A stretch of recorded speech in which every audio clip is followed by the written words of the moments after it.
사랑의 하나님, 우리 아버지, 감사합니다. 이 시간 어김없이 구별하셨습니다. 우리의 마음들을 모아주셨습니다. 한 곳에 있게 해주셨습니다. 말씀이 함께 나누어질 수 있는 모든 환경들을 하나님께서 지켜주셨습니다. 물론 사단은 방해합니다마는 하나님의 보호하시는 손길 아래서 우리는 이 시간을 또 마주하고 이어갈 수 있게 된 것입니다. 은혜에 감사를 드립니다. 모든 하나님의 섭리 안에서 이 시간이 지켜졌으니 이 시간을 채우시는 것 또한 하나님께서 친히 해 주시기를 간구드립니다. 오직 성령을 구합니다.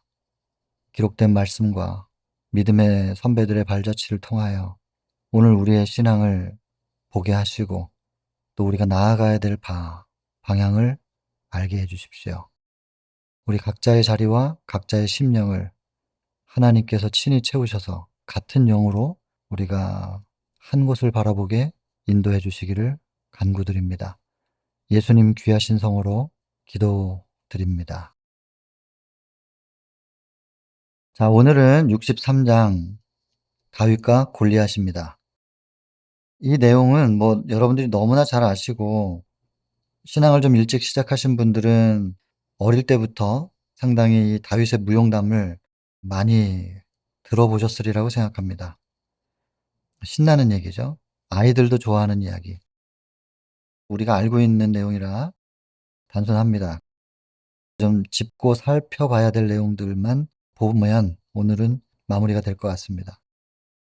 다윗과 골리앗, 이 챕터는 크게 세 부분으로 나누어지죠. 첫 번째는 사울. 화면에 좀 보이시겠지만은 죄를 동정하는 것은 아니지만은 '사울이라는 사람은 참으로 측은하다.' 그런 느낌을 받았어요. '이렇게 끝날 수밖에 없는 사람인가? 이렇게 기울어질 수밖에 없는 사람이었던 것인가?'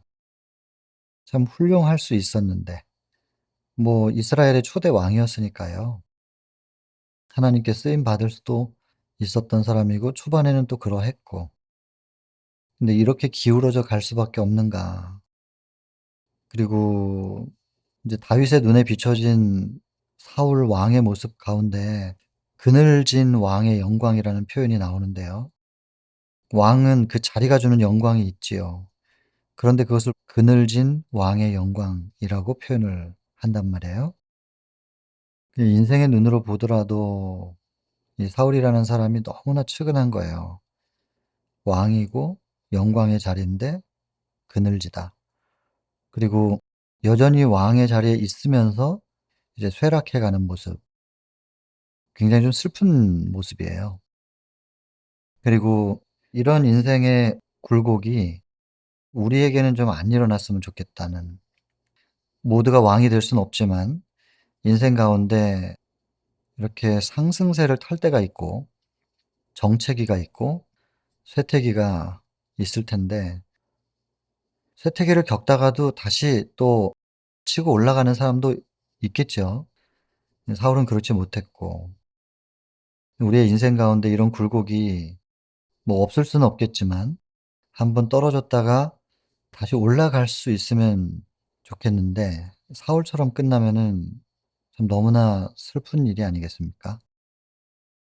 그래서 사울이 왜 정체기를 겪을 수밖에 없었던 것인가? 그리고 또 왜 쇠퇴할 수밖에 없었던 것인가? 그 포인트를 우리가 좀 명확하게 안다면, 그리고 찾아낼 수 있다면 그것을 우리의 인생에 적용을 해 봐야 되겠죠.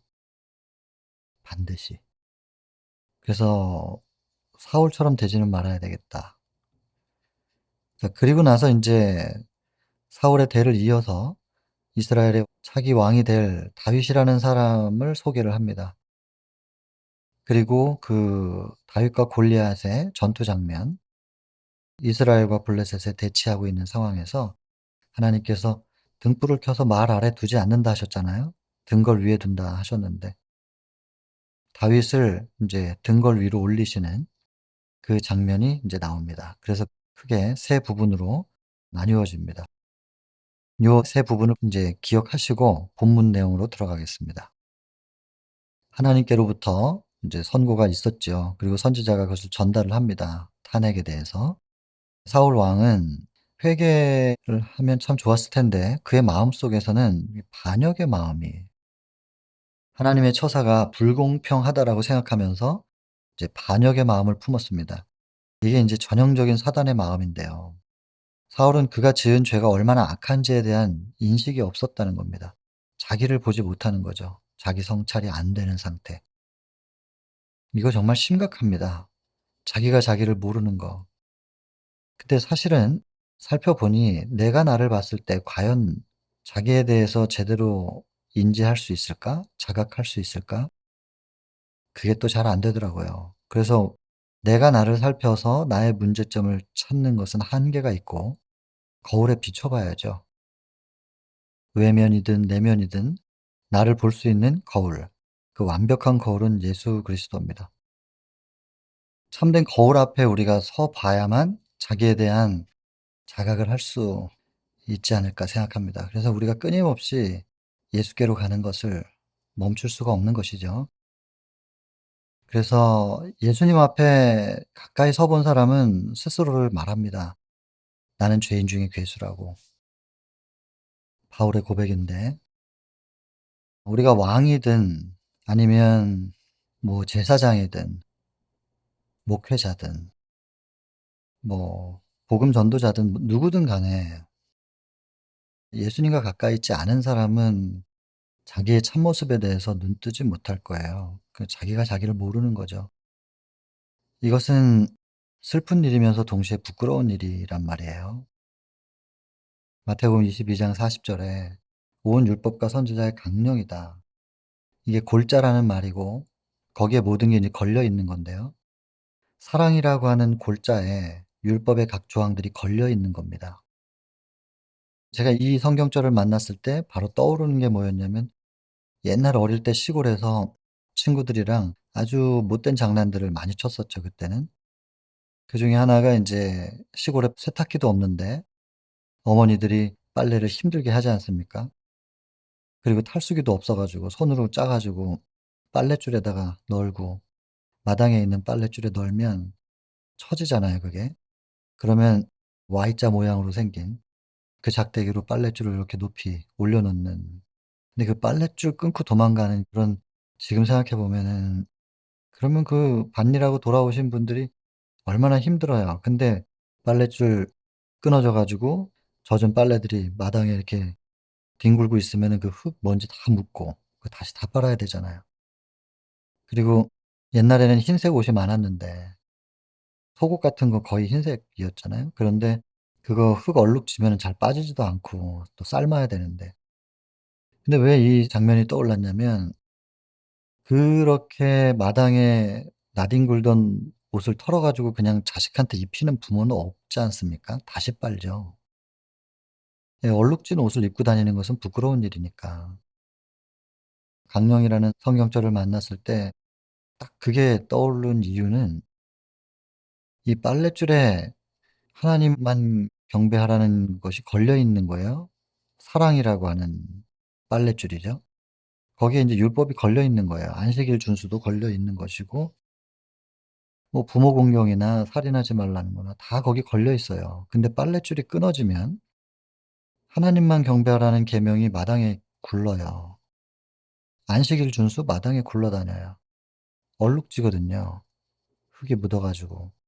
그럼 이걸 다시 빨랫줄에 널어 가지고 말려서 입어야 되는데 그 얼룩진 걸 그냥 털어 갖고 입고 다닌다면 그게 얼마나 부끄러운 일이냔 말이에요. 사랑 없는 안식일 준수는 그냥 토요일 교인이에요. 토요일 교인은 부끄러운 거란 말이죠. 주일 교인들을 보고 우리는 일요일 교인이라고 불러요. 그들이 우리 보고 토요일 교인이라고 부르면 어떨 것 같아요? 우리 안식일 교인인데? 근데 우리가 정말 안식일 교인인지 토요일 교인인지 생각을 해 봐야 된다니깐요. 사랑이 없는, 골자 강령이 없어요. 사랑이라고 하는 강령이 다 걸려 있는 건데 강령, 골자 없는 끊어진 빨랫줄. 그러면 계명들이 다 나뒹굴었을 텐데 흙으로 얼룩진 그것을 입고 돌아다니는 것이 얼마나 부끄러운 일인가. 사랑 없는 안식일 준수라는 것은 부끄러운 일이다. 토요일교인인 것이다. 자기를 모르는 겁니다. 부끄러운 상태인데 부끄러운 줄 모르는 거예요. 과거 이스라엘이 그랬잖아요. 그리고 예수님 십자가에 못 박았어요. 오늘날은 그런 일이 없을까요? 점검해야 됩니다. 철저하게 점검해야 됩니다. 그런데 지금 사울이 자기 자신을 모르는 것입니다. 이게 얼마나 부끄러운 일이고 슬픈 일이냔 말입니다. 그리고는 뭐라고 생각하냐면요. 이거 참 이 부분도 자기가 전쟁할 때 용맹했어요.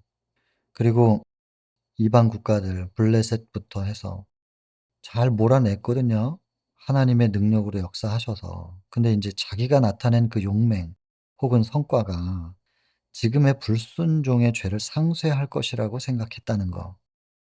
그러니까 하나님 앞에 과거에 어떤 성과가 있었다면 열심히 해서 '그것이 지금 나의 죄를 덮어줄 것이다.' 이건 무서운 생각이죠. '하나님을 이렇게 모르는 사람이 어떻게 이스라엘의 왕을 하고 있지?' 즉 구약은 국가를 통하여 대쟁투를 설명하셨고 신약부터는 인제 교회를 통해서 설명하시는데 하나님을 모르는 사람이 교회 지도자가 된다면 사울 왕 때문에 이스라엘이 빛을 많이 못 봤지요. 물론 백성들도 문제는 있었지만 이 지도자의 역할과 교회 교인들 이 관계를 생각해 볼 때 무서운 일입니다. 끝내는 이성을 잃어버려요. 그리고 자기 연민에 빠져서 '나는 이렇게 훌륭한데 왜 하나님이 나를 인정하지 않지?' 연민에 빠져 가지고 결국에는 우울증에 정신질환을 앓게 되는 것입니다. 여러분 지금 우리가 뭐 병원에 가서 "정신질환자다."라고 하는 진단을 못 받았다고 해서 '나는 정상이겠지.' 그거 아닐 수도 있습니다. 내가 내 연민에 빠져 있는가 이건 점검을 해 봐야 될 일이죠. 그래서 여기서 인제 하나님의 섭리로 다윗이 왕 앞에 서게 되는 일이 생기는 거죠. 골리앗을 쓰러뜨리는 용맹함만 있는 게 아니고 다윗에게는 굉장히 부드러운 부분이 있었나 봐요. 음악, 노래, 시, 하나님을 찬양하는 가사를 쓰고 작곡을 하고 악기를 연주하고 노래하는 그것이 보통 수준이 아니었기 때문에 왕 앞에 갔겠죠? 그리고 다윗의 음악과 노래를 들었을 때 왕의 우울증이 심한 두통이 사라질 수 있는 '다윗은 참 특별한 사람임에 틀림이 없었구나.' 근데 이런 것이 물론 타고난 것도 있었겠지만 그 용맹함이 어떻게 길러졌는가. 양치면서 길러진 거잖아요. 인제 뒤에 반복해서 나오지만 그가 경험했다 그랬어요. 자꾸 부딪혀 보고 싸워 본 경험이 있는 거예요. 그 경험을 통하여 뭐 하나님께로부터 훈련받고 가르침 받으면서 성장한 겁니다. 그리고 양을 풀어 놓고 양이 풀을 뜯을 때 그 무료한 시간을 뭘 해요? 하늘을 바라보고 천연계를 바라보면서 가사를 쓰고 하나님을 찬양하는 시를 쓰고 그것에 곡을 붙여서 노래를 만들고 또 그것을 연주하고 찬양하고 길러진 거죠. 다윗이 어떤 사람인지 인제 두 번째 부분에서 설명하는 겁니다. 근데 왕궁이 양치는 들판보다 훨씬 더 세련된 모습일 거 아니겠어요? 그리고 깨끗하고 쾌적하고. 그런데 다윗은 왕이 그를 좋아했고 옆에 두고자 했지만 왕의 그 두통이 좀 괜찮아지면 다시 돌아가는 거예요. 그래서 왕의 집에서 나와서 그의 양을 먹이는 들과 산으로 가는 것을 더 편안하게 생각했고 즐거운 일로 여겼다. 이게 다윗의 성향입니다. 이제 그런 과정 속에서 인제 다윗이라는 사람은 여호와의 방법대로 교육을 받았다. 여호와의 방법이라는 게 이제 양치는 거 그다음에 천연계와 가까이 있는 것부터 시작해서 그 내용이 다 포함되지만 이제 여기 하나님의 섭리로 왕 앞에 섰을 때도 하나의 교육이었다는 거예요. 훗날 왕이 되게 하기 위해서 미리 그것을 인제 좀 보게 한 건데 그 왕궁 안의 장면을 보고 다윗은 생각해야 될 주제들을 얻게 된 거죠. 그게 뭐냐면 '왕이 왜 저렇게 머리가 아파하고 또 우울해하는가? 왕관의 무게가 무엇인가?' 그 책임을 알게 된 것입니다. 그리고 이 책임이 하나의 스트레스로 작용을 했겠죠, 그 왕에게. 그랬을 때 그 스트레스를 해소하는 방법으로 왕이기 때문에 뭐 모든 걸 할 수 있는 권한이 있잖아요. 그 사울의 영혼을 괴롭히는 유혹, 그 자기가 가지고 있는 권한으로 뭐든지 할 수 있으니까 이런 유혹들이 있는 거예요. 그래서 그 유혹을 권한을 가지고 그냥 다 받아들이고 행하면서 이 스트레스에서 좀 벗어나고 싶은 인간의 욕망 중에 이런 게 있더라고요. 뭐 하다못해 작은 스트레스 이후에 자꾸 식욕이 폭발하는, 그래서 뭔가를 자꾸 먹게 되는 것도 이게 정신적인 부분만 있는 게 아니라 생리적으로도 연결되는 현상이 있더라고요. 기전이 있습니다, 흐름들이. 그런데 왕관의 무게와 스트레스, 그리고 왕의 영혼을 괴롭히는 유혹, 이걸 다윗이 가까이서 다 본 거예요. 그리고 특별히 왕의 품성과 행동 속에 겉으로 드러나지 않지만 속에 내재되어 있는 숨겨진 것들을 꿰뚫어 볼 수 있는 통찰력이 생긴 겁니다, 다윗에게. 그냥 들판에서 단순하게만 살았으면 이런 통찰력은 생길 수 없죠. 근데 순수한 건 좋은데 순진하면 당하거든요. 그래서 비둘기처럼 순결하면서 동시에 뱀처럼 지혜로우라고 하나님께서 말씀하시잖아요. 순수한 것은 좋습니다. 그러나 순진하면 정치를 어떻게 하겠습니까? 그 수많은 다양한 사람들과 또 혹은 영악한 것을 속에다가 품고 있는 그 사람들을 다 다루고 해야 되는데 순진하면 지도자 역할을 못 하지요. 이런 부분들을 하나님께서 훈련을 시키시는 거죠, 다윗에게. 그리고 아까도 서두에 말씀드렸지만 왕의 영광을 그늘진 것으로 표현을 한단 말이에요. 그것도 슬프게 어둡고 슬픔, 구름에 그늘져 있다. 그리고 왕이 이런 상태다 보니까 왕의 가족들도 많은 걸 누릴 수 있음에도 불구하고 행복하지 못한 사생활들을 본 거예요. 근데 이것이 하나님의 교육이었거든요. 근데 이런 모습을 보면서 다윗이 얼마나 혼란스러울까요? 자기도 인제 기름 부음 받았으니까 나중에 왕이 될 텐데 '내가 왕이 되면 이렇게 되는 건가?' 이런 생각을 하면서 과연 왕이 되는 것이 나한테 좋은 일인지 자기의 미래가 좀 그려지지 않겠어요? 예, 혼란스러운 거예요. 그러나 그럴 때마다 다윗은 어떤 선택을 하는가? 노래를 했대요, 찬양을. 그러면서 행복의 근원이신 하나님께 눈을 고정시키는 거죠. 믿음의 주요 온전케 하시는 이인 예수를 바라보자. 하나님을 향하여 마음의 눈을 고정시키는 것입니다. 그럴 때 미래를 어둡게 하는 검은 구름들이 사라져 버렸다. 여러분, 오늘날 우리들도 마음에 근심이나 걱정이 있을 때 그럼 어떻게 해야 되는 것인가? 여기 답이 있네요. 찬양도 좋고요. 저는 여기 한 가지 좀 더 하고 싶다면 평상시에 말씀을 많이 암기해 두자라는 겁니다. 제 개인적인 경험은 찬양도 좋은데 좀 더 확실하게 근심을 딱 끊어 버릴 수 있는 것이 말씀 묵상이었습니다. 그래서 특별히 읽으면서 묵상하는 거 말고 외우면서 묵상하는 거. 그러면은 두 가지 생각을 못 하겠더라고요. 읽으면서는 다른 생각을 할 때가 있어요. 노래하면서도 다른 생각이 침범하기도 해요. 그런데 외우면 다른 생각이 들어오기가 제 개인적으로는 그게 안 되더라고요. 그래서 외워진 말씀을 묵상을 하면 딱 끊어낼 수 있더라고요. 그래서 말씀 암송을 좀 더 저는 좀 권하고 싶습니다. 찬양과 말씀 암송과 묵상. 자, 이런 과정들을 통해서 그의 마음은 이런 교육을 받는 거예요. 하나님께로부터 여호와의 방법대로 교육을 받았다. 그러니까 여호와의 방법이라는 것도 좀 관심이 생기지 않습니까? 칠판에서 가르치거나 이론이나 지식으로만 가르치지는 않으신 거예요. 실제로 양을 치면서 배우고, 그리고 선배를 보면서 배우고, 직접 부딪히고 경험하면서 배우게 하시는 이 여호와의 방법. 요것도 우리가 좀 생각을 해볼 만한 부분이지 않습니까?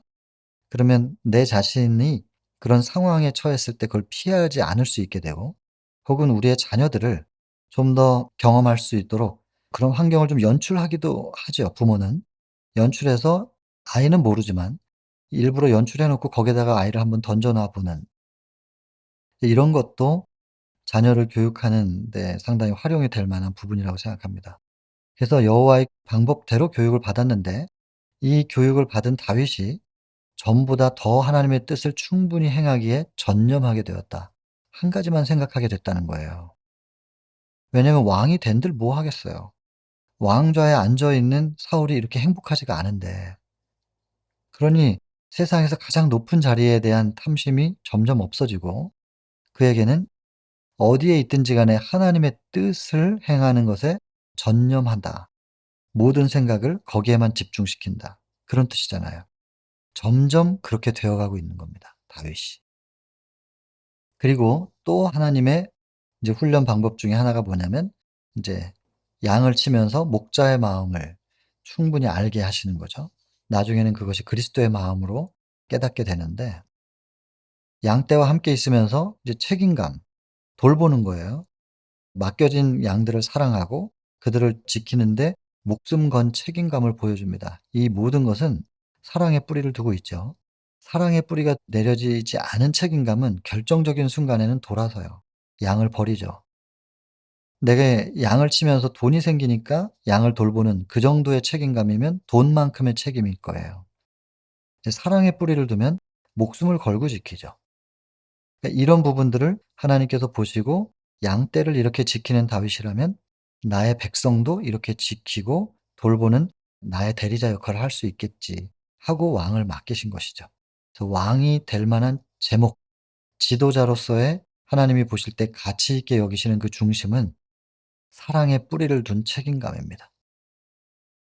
뭐 대단히 중요한 부분이겠죠. 그런 가운데 뭐 맹수들이 공격을 할 때 싸우는 거예요. 다윗이 도망가지 않고 싸우는. 그리고 싸워 보니 처음엔 힘이 없고 그러니까 인제 양들을 많이 잃었겠죠. 그럼 어떻게 하면 곰이나 사자를 이길 수 있을까? 뭐 이길 수 있는 힘이 없잖아요, 다윗에게는. 그러니까 이제 연습하는 거예요. 당시의 습관을 따라서 물매와 지팡이. 그러니까 지팡이 쓰는 연습 얼마나 했겠어요. 이 지팡이 쓰는 연습하면 나중에 창을 잘 쓸 수 있게 되죠. 물매 던지는 연습 이거 투석기입니다. 한번 검색해 보세요. 이거 굉장히 파괴력이 크더라고요. 이 돌을 넣어 가지고 뱅글뱅글 돌리다가 탁 놓으면 예 줄이 두 개인데 한 줄을 딱 놓으면 돌이 탁 날아가요. 그리고는 인제 맞추는 건데 웬만한 데 맞아 가지고는 끄떡도 안 할 거예요. 그러니까 눈 같은 데 맞아야 됩니다. 눈이나 코, 정수리 이런 데 맞아야 되고 혹은 발목이나 무릎을 맞아야 돼요. 그래야만 딱 꺾이거나 인제 도망가죠. 그러려면 굉장히 정확도가 이제 커야 되겠죠. 그러니까 골리앗의 이마를 딱 한 방에 맞추잖아요. 그것도 나중에 보시면 나오지만 달려가면서 던집니다. 서서 던지는 게 아니라 달리면서 던져 가지고 이마에 딱 맞추는 거예요. 물론 그 돌과 함께 하나님의 능력이 같이 가셨으리라고 저는 뭐 틀림없이 믿어요. 그 던진 돌은 예수님을 상징하니까 그리고 골리앗은 사단을 상징하는 거고 그래서 예수님이 가셔서 사단을 무너뜨리는 장면이니까 하나님께서 함께 가셨겠죠. 그러나 그렇다고 해서 다윗이 실력이 없었다고 볼 수 없잖아요. 물매를 던져서 곰과 사자를 쫓을 만한 그런 실력이었다면 '얼마나 많이 연습했을까.'라는 거예요. 다윗이 얼마나 성실한 사람이었는지 알 것 같은 거예요. 얼마나 성실하고 얼마나 노력하는 사람인가. 보이지 않는 곳에서. 그냥 보는 사람들은 어떻게 한 방 잘 던져 가지고 '골리앗의 머리에 맞췄겠지.' 이렇게 생각할 수도 있겠지만은 또 뭐 '운이 좀 좋았을 수도 있다.' 이렇게 생각할 수도 있겠는데 그럴 수 없다는 겁니다. 보이지 않는 시간 속에서 다윗의 땀, 노력, 성실 이것을 우리가 찾아야죠. 그래서 그냥 신나는 장면 이야기로만 생각할 것이 아니라 보이지 않는 곳에서의 다윗의 이 성실함을 우리는 좀 더 부각시켜야 되지 않을까? 그리고 그것을 나에게 적용시키고 내가 어떤 책임을 맡고 있다면 또 우리 자녀들에게 어릴 때부터 이런 부분들을 강조하면서 교육해야 되지 않을까? 이런 생각을 해 보게 된 것이죠. 그래서 여기 표현도 습관이라고 했잖아요. 일부러 하는 게 아니고 어떤 의도를 가지고 하는 게 아니라 그냥 습관적으로 물매를 갖고 있었고 지팡이를 가지고 있었는데 이걸 계속해서 습관이 될 만큼 자유롭게 다루는 겁니다. 몸에 완전히 배이는 거죠. 군 생활을 하면서 무기를 다루는 연습을 많이 해본 사람들은 이게 무슨 뜻인지 떠오를 거예요. 얼만큼 어떤 상황에서든지 간에 바로 그 무기가 활용될 수 있도록 습관화시키는가. 내 몸이 무기인지 무기가 난지 모르게 그만큼 많이 숙달시키는 이런 훈련이 있더라고요. 그러니까 다윗이 이것을 그렇게 잘 사용했다는 것은 얼만큼 몸처럼 이걸 쓸 수 있었던 것인가. 그러려면 다윗이 얼마나 성실했던 것인가. 가히 짐작이 됩니다. 보이지 않는 부분에 우리가 좀 더 초점을 맞춰야 되겠다는 생각을 하는 거죠. 여기 보세요. 그래서 고민한 사자를 어떻게 지켰는지 설명돼 있어요. 이런 일들에 대한 다윗의 경험.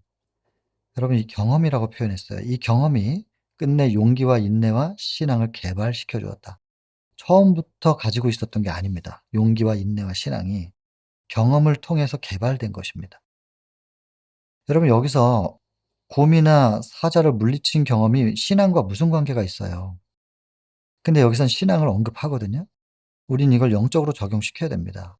영적인 전투도 마찬가지고 나중에 이제 밑에 부분에 나오는데요. 우리가 싸워야 될 대상은 엘리압이 아니에요. 엘리압 다윗의 장형이잖아요, 맏형. 엘리압이 방해를 해요. 다윗이 골리앗에게로 가는 길을. 근데 그 엘리압과 상대를 안 해요, 다윗이. 그냥 '나에게 어찌 이유가 없겠습니까?' 하면서 그냥 단순하게 표현을 하고 그냥 골리앗에게로 가서 골리앗과 싸워서 이기거든요.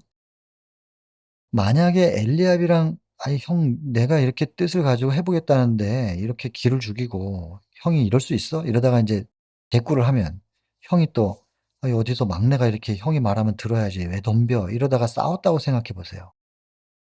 형한테 싸워 가지고 지면 형한테도 못 이기는데 골리앗한테 어떻게 이기겠어요? 혹은 형을 이겼다고 쳐 봐요. 그 가정을 하면 막내가 큰형을 저렇게 손찌검하고 그 손가락질 받았을 거예요. 쯧쯧쯧하면서. 그럼 벌써 의기가 꺾이잖아요. 골리앗에게로 못 가요. 엘리압이랑 싸워 가지고 이겨도 안 되고 져도 안 되고 골리앗에게로 못 간다고요, 이기든 지든. 그럼 우리를 지금 자꾸 방해하는 그 사람이랑 싸우다가는 우리는 사단과 싸워서 이길 수가 없는 거예요. 사단에게로 싸우러 나가지도 못해요. 그러니까 우리의 싸움의 대상은 사람이 아니라 사단인데 인간들끼리 싸움 붙여 놓고 즐겁게 하고 충분히 상상이 돼요. 그러니까 자꾸 사람과 싸우면 사단만 즐겁게 해 주는 꼴이 된단 말이에요. 그냥 적당히 지나가야 돼요. 지나가면서 우리는 사단에게로 가야 되는 거죠. 근데 저는 이걸 알면서도 자꾸 넘어지는 때가 많았어요. 물론 인제 자꾸자꾸 횟수는 줄어들지만 영적 모욕을 당하고 싶지 않은 거죠. 사람을 상대하지 말고 사단에게로 가자. 골리앗에게로 나아가자. 이 말씀 꼭 좀 드리고 싶습니다. 뭐 이 말씀이 지금 저에게도 하나님께서 주시는 말씀인데 어쨌든 여러분 경험을 통해서 개발됐다는 거 중요하고 또 하나는 이 경험을 반드시 영적으로 적용시켜야 된다. 중요합니다. 자 이제 마지막 부분입니다.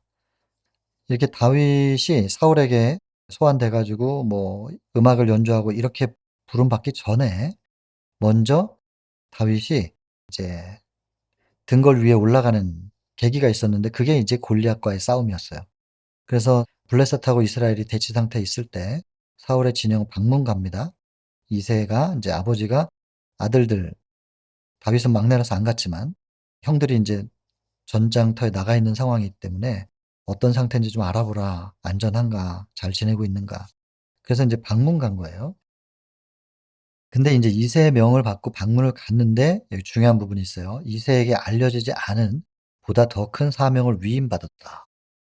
이제 천사로부터 명을 받았는데 가서 어떻게 하라는 내용은 없지만 아무튼 "백성을 구하라." 이 지시를 받고 간 것입니다. 이제 성경에서는 이런 내용이 없지만 다른 지시를 가지고 이제 간 거예요. 근데 어떻게 구해야 되는지는 인제 모르죠. 일단은 그 메시지만 받고 이제 갔어요. 갔는데 가 보니까 골리앗이 이렇게 모욕을 하는 거예요. 근데 이스라엘은 그 모욕을 고스란히 받으면서 공포에 떨고 있는 거죠.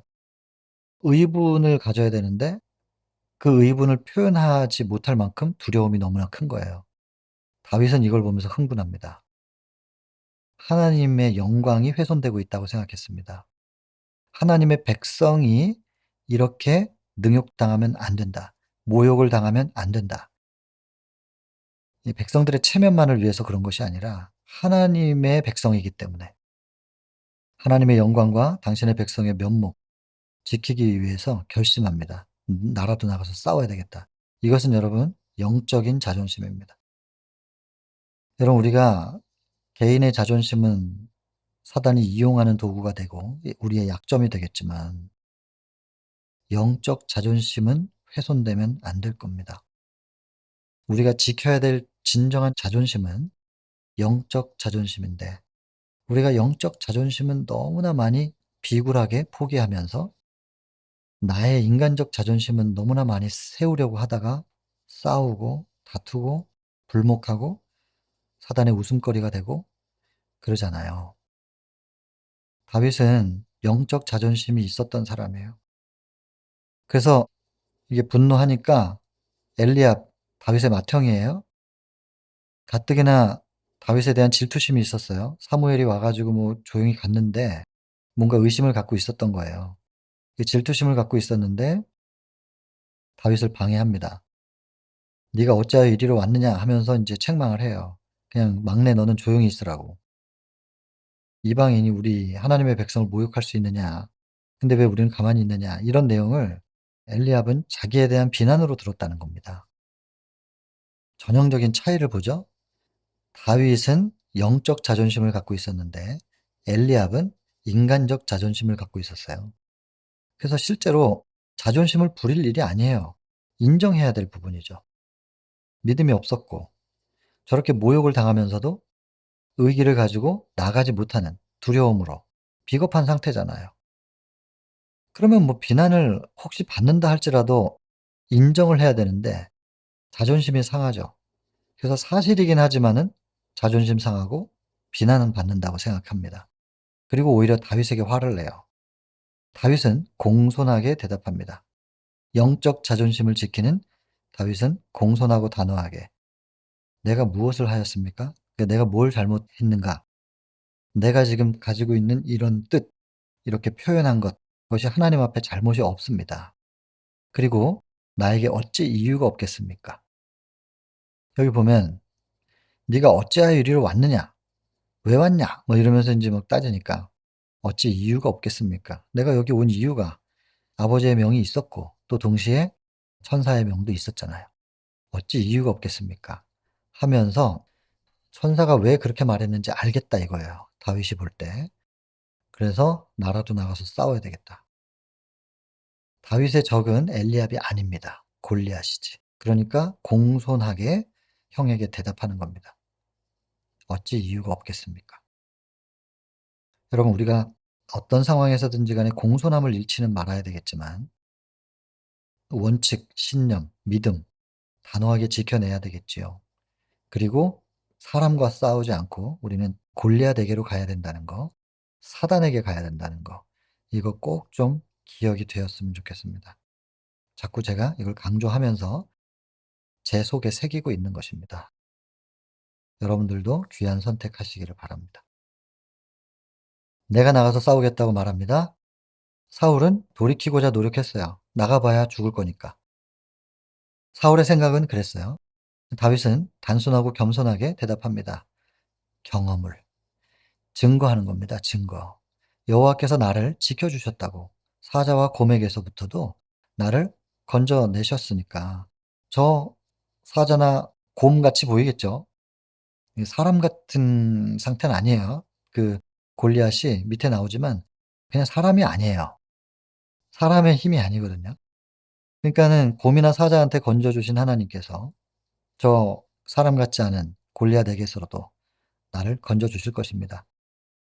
내가 물매 잘 돌립니다. 이런 얘기한 게 아니라 하나님께서 곰과 사자에게서 나를 건지셨으니까 지금도 건지실 것입니다. 경험이에요, 경험. 여러분 영적 경험, 사단과 싸워서 승리해 본 경험, 사단과 싸웠을 때 하나님께서 구원해 주신 경험, 구원받은 경험, 경험이 있어야 된다니까요. 싸워 보지도 않은 사람은 구원받은 경험이 있을 수가 없잖아요. 부딪혀 봐야 돼요. 그러니 로마서 5 장이 1 절부터 5 절까지 얼마나 귀한 말씀인지 몰라요. 하나님께서 환난을 허락하신대요. 환난은 인내를 낳고 인내는 연단을 낳고 연단은 소망을 이룬다. 그 소망은 무엇이냐? 하나님의 영광이, 하나님의 품성이, 하나님의 형상이 나 같은 죄인에게서도 회복될 수 있다라는 소망이래요. 그것이 로마서 5 장의 1 절부터 5 절까지 얘기해요. 이러한 소망은 하나님의 품성을 회복할 수 있다. 하나님의 형상을 회복할 수 있다는 이 소망은 절대로 우리를 부끄럽지 않게 한다. 이런 소망을 가진 사람은 이루어진다는 얘기입니다, 그 소망이. 그러니까 결코 부끄러움을 당하지 않을 것이다. 왜냐하면 하나님의 사랑이 그에게 부어지기 때문에. 하나님의 영광을 우리가 흉내내는 게 아니라 환난 가운데 인내를 잃지 않는 사람, 연단을 기꺼이 감당하는 사람, 믿음으로 포기하지 않는 사람에게는 하나님의 사랑이 부어져서 하나님의 사랑, 그 품성을 회복할 수 있다는 그 소망이 이루어진다는 얘기예요. 그러니까 여러분 이런 경험을 해 봐야 된다니깐요. 환난 가운데서 인내와 연단을 받는, 그 가운데서 절대 믿음을 포기하지 않는 그런 경험, 포기하지 않을 때 하나님께서 구원해 주시는, 구원받은 경험이 있어야 돼요. 그러니까 환난을 피하면 안 되겠죠. '하나님께서 이렇게 하셨습니다.' 라고 경험을 증거하면서 이번에도 하실 것입니다. 그리고 나아가는 거예요. 그리고 골리앗을 잠깐 소개합니다. 키는 약 3 미터예요. 그리고 중수 5천 세겔이면은 이게 한 60 킬로 정도 됩니다. 갑옷의 무게만 60 킬로. 거기다가 인제 창에 그 봉은 빼고 날만 무게가 철 600 세겔이면 이게 한 7 킬로 정도 된단 말이에요. 이런 지금 골리앗에 대한 묘사는 사람이 아니라는 거예요. 보통 사람이 아니에요. 그냥 초인이에요, 초인. 이런 사람과 지금 다윗이 싸우러 나가는 거죠. 어떻게 보면 두려워하는 이스라엘도 이해는 돼요. 그러나 이스라엘의 전쟁은 항상 물리적인 전쟁으로만 우리가 생각할 게 아니거든요. 현세적인 전쟁으로만 생각할 것이 아니라 이건 영적 전쟁이고 이게 믿음으로 싸우는 대쟁투란 말이에요, 선악의 대쟁투. 근데 사울이 지금 그런 마인드가 없으니까 이스라엘의 군인들도 그런 생각이 없죠. 그러니까 그냥 철저하게 자기의 행위로만 싸워서 자기의 힘으로만 싸워서 이겨야 된다고 생각을 하니까 두려운 거죠. 믿음은 그 두려움을 다 상쇄시키는데 그 믿음이 없었던 것이요. 이런 골리앗이 계속 모욕을 하고 있을 때 다윗은 믿음의 눈으로 볼 때 이거는 참을 수가 없는 상황인 거죠. 그리고 나가겠다고 했고 사울은 끝내는 허락합니다. 그러나 이 길이라고 기대하지는 않았대요. 근데 그런데 왜 허락해 줬을까? 정치인들은 좀 이런 것들을 활용하게 되리라고 봅니다. 대표적인 예가 뭐냐면 백제하고 신라, 나당 연합군이죠. 그 신라하고 당나라의 연합군 5만 명과 인제 백제가 싸웁니다. 황산벌에서. 백제의 장군은 계백이었고 5천이었습니다. 결사대 5천과 5만 10대 1 이에요. 수적으로 이길 수 없는 상황이죠. 그런데 4번 전투해 가지고 4번 다 나당 연합군이 져요. 계백 장군은 그 마지막 전투에 나가면서 가족들을 다 자기 손으로 목을 뱄어요. 아내도 그렇고 딸들도 그렇고. 왜냐하면 어차피 우리가 지면 적군에게 능욕당할 건데 차라리 아버지와 남편 손에 죽는 게 어떠하냐. 그렇게 해 가지고 그냥 죽이고 온 거예요. 그거를 군사들이 다 알고 있었어요. 그러니 자기의 지도자가 이 정도 결의를 가지고 전투에 임하고 있는데 군사들 사기가 어떻겠어요. 목숨 걸고 싸우는 겁니다. 그러니까 목숨을 거니까 숫자가 그렇게 많아도 상대편이 계백 장군의 결사대를 이기질 못하는 거예요. 4번 전투를 했는데 4번 다 져요. 그러다가 끝내 그것을 인제 신라 쪽에서 지켜보고 있었던 그 신라에는 화랑이 있었잖아요. 관창이라는 사람. 화랑도인데 아직 20 살도 안 된 나갑니다. 나가 가지고 싸우는데 뭐 지죠. 3 번이나. 근데 1대1로 싸우면 보통 죽여야 되는데 계백 장군이 관창을 안 죽입니다. 이 어린애가 나와서 자꾸 싸움을 거는 이유가 무엇인지를 알고 있는 것이죠. 나당 연합군의 사기가 죽어 있는 상태인데 어린애가 용기 있게 나와 가지고 목숨 걸고 싸워 가지고 인제 죽으면 인제 그 분노 때문에 나당 연합군이 인제 그 분기를 일으켜 가지고 인제 공격하면 수적인 열세 때문에 이길 수 없다는 걸 알지요. 근데 3번 관창이 살려주면 또 오고 살려주면 또 오고 이러니까 무인으로서의 뭐 도였대요. 그래서 죽여 달라고 하니깐 죽인 거예요. 죽이고 시신은 말에 묶어 가지고 보냈대요. 그것이 인제 효과가 있었어요 확실히. 그래서 나당 연합군이 이렇게 나이 어린 화랑이 목숨을 걸고 싸우는데 '우리가 이렇게 위축돼서 되겠느냐.' 하면서 인제 분기탱천해서 공격했는데 결국엔 5번째에서는 계백 장군이 수적인 열세를 극복하지 못하죠. 저는 혼자서 이렇게 이름을 좀 붙여 봤어요. 관창 효과다.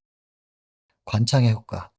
이게 심리적인 부분도 상당히 전쟁에 있어서는 중요한 부분이라고 배웠습니다. 관창 효과. 다윗이 나가서 이길 거라고 기대하진 않지만 혹시라도 이 어린 다윗이 나가 가지고 골리앗에게 죽임을 당하더라도 이 모습을 지켜보면 '이스라엘의 군대를 좀 자극할 수 있지 않을까.' 아마 여기 기록되어 있진 않았지만 사울은 왕으로서 그런 생각을 충분히 했을 겁니다. 그렇지 않았으면 끝까지 말렸겠죠. 왜냐하면 그 어린 것이 가 가지고 골리앗에게 잔인하게 죽임당하는 모습을 보면은 오히려 더 위축될 수도 있잖아요. 더 두려워하고. 그런데 다윗이 어리다고 하는 것이 그리고 정규군이 아니었다는 거. 그럼에도 불구하고 용기를 가지고 나아가려고 했던 이 시도는 이스라엘 군대를 좀 자극할 수 있다고 생각했을 거예요. 허락합니다.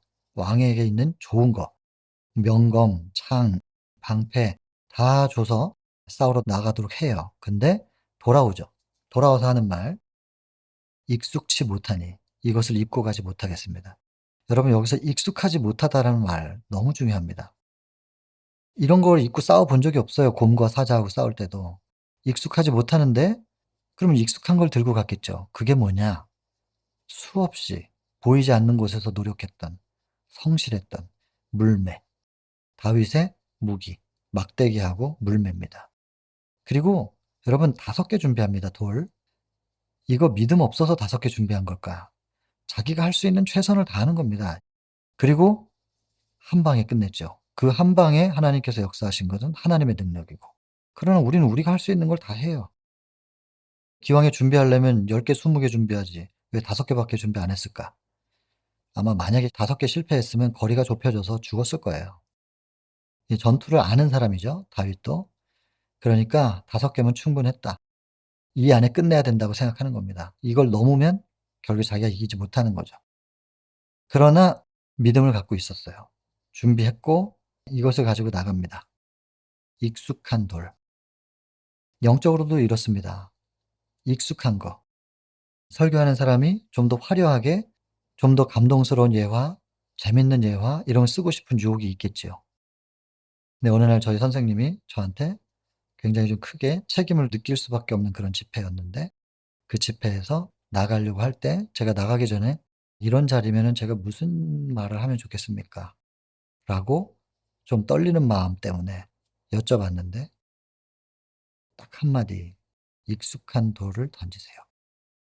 제가 그 말씀을 딱 듣는 순간 바로 뭔가를 꾸미고 어떤 얘기를 할까 막 상상하고 했었던 제 자신이 참 부끄러웠고 바로 깊이 회개했던 기억이 있어요.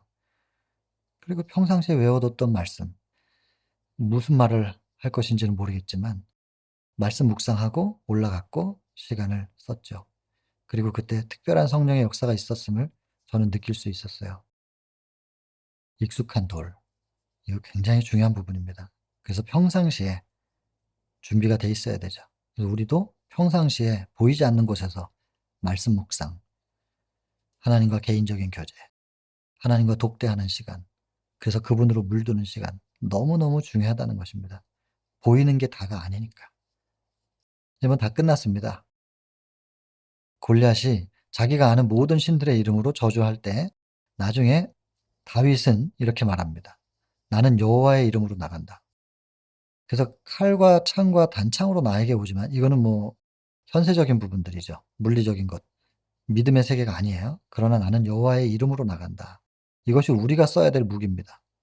말씀, 구원 되신 여호와의 이름, 임마누엘, 자기 백성을 저희들의 죄로부터 구원해 낼 자. 이런 이름에 대한 구원에 대한 믿음과 그리고 말씀의 무기로 나아가는 거죠. 내가 간다. 그리고 증명하겠다는 거예요. 온 땅으로 이스라엘 가운데 하나님이 계시다는 것을. 우리 이걸 증명해야 돼요. 하나님이 함께 계신다. 그리고 여호와의 구원하심이 칼과 창에 있지 않고 전쟁은 여호와께 속한 것이고 여호와께서 승리하게 하실 것이다. 하나님은 살아계신다. 이스라엘 중에 하나님이 살아계신다. 비록 이스라엘이 범죄했었지만, 비록 오늘날 죄로 물들어 있지만 내가, 그러나 하나님께서 아직 나를 호흡하게 하시고 아직 회개할 수 있는 시간을 주셨다면 나는 하나님의 은혜와 자비 가운데 있다. 하나님의 은혜의 시기가 아직 나에게 주어져 있는 상태다. 하나님은 나와 함께 계신다. 하나님께서 나에게 펼쳐주신 그 구원은 절대로 다치지 않았다. 하나님이 나를 버리지 않으셨다. 함께 하신다. 함께 하신다면 나에겐 아직 구원이 있는 것이다. 이것을 보여줘야 된다는 겁니다. 증명하는 겁니다. 이스라엘 가운데 하나님이 계신 것을 온 땅으로 내가 알게 하겠다. 이 사명으로 나간 거예요. 그리고는 믿음 안에서 두려움이 없습니다. 오히려 기뻐해요. 이길 거라는 기쁨으로. 하나님께서 함께 하시니까. 2번 던질 필요도 없었죠. 골리앗이 화가 나 가지고 막 달려오니까 다윗이 마주 달려가요. 마주 그 항우를 향하여 빨리 달려갑니다. 그러면서 돌을 취하여서 물매를 던져요. 달리면서. 놀라운 일이에요. 돌 한 방으로 총을 맞아도 한 번에 쓰러지지는 않을 판인데, 돌인데 그것도 달려가면서 던지는 것입니다. 근데 정확하게 정수리에 딱 그 이마에 꽂힙니다. 그리고 뭐 여러분 아시는 것처럼 쓰러지고 대승을 합니다. 다윗과 골리앗의 싸움. 너무 신나는 얘기지만 보이지 않는 것도 우리가 살펴봐야 된다는 것이고, 다윗의 믿음과 하나님과의 독대하는 시간과 그뿐만이 아니라 성실한 노력, 사랑의 뿌리를 둔 책임감, 이런 사람이었고, 이렇게 하나님과 독대할 수 있는 천연계, 그것을 훨씬 더 편안한 곳이라고 생각할 수 있는 세련된, 인위적으로 잘 만들어진 쾌적한 그런 환경에 대한 동경이 없는 다윗, 그리고 사울의 슬픈 말로, 이것이 이번 챕터에 좀 중점이지 않을까 생각해 보게 되었습니다. 깊은 묵상이 있고 잘 적용이 되는 63장이면 좋겠습니다. 개인기도 하시고 마치겠습니다.